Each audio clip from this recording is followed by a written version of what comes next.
Friends, easy learning with श्रेयसमध्ये मी श्रेयस तुमचं स्वागत करतो। आज आपण शिकणार आहोत स्टँडर्ड 4 EVS 1चा lesson management of community life, question आणि आन्सर। चला तर मग व्हिडिओ स्टार्ट करूया। A. Answer in one sentence. 1. What is the first step in management? Answer. The first step in management is to prepare an outline of how and when the work is to be done. 2. Why are rules made? Answer.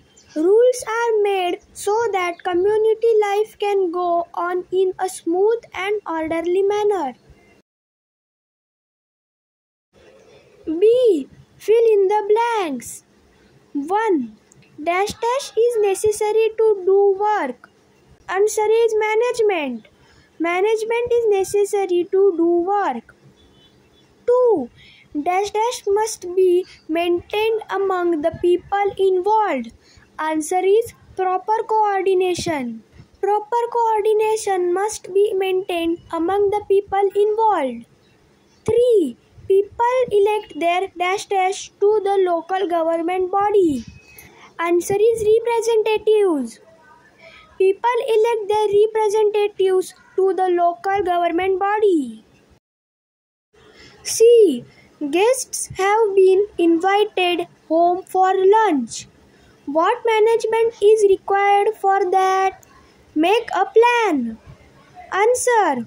We will need the information of how many guests are coming for lunch and whether the guests will like to have non-vegetarian or vegetarian food. Then we decide dishes we will make and purchase required ingredients. Then we will decide how to receive the guests. तर friends, तुम्हाला video आवडला असेल तर या व्हिडिओला like करा, share करा आणि माझ्या चॅनलला सबस्क्राईब करायला विसरू नका। Thank you friends, and bye bye.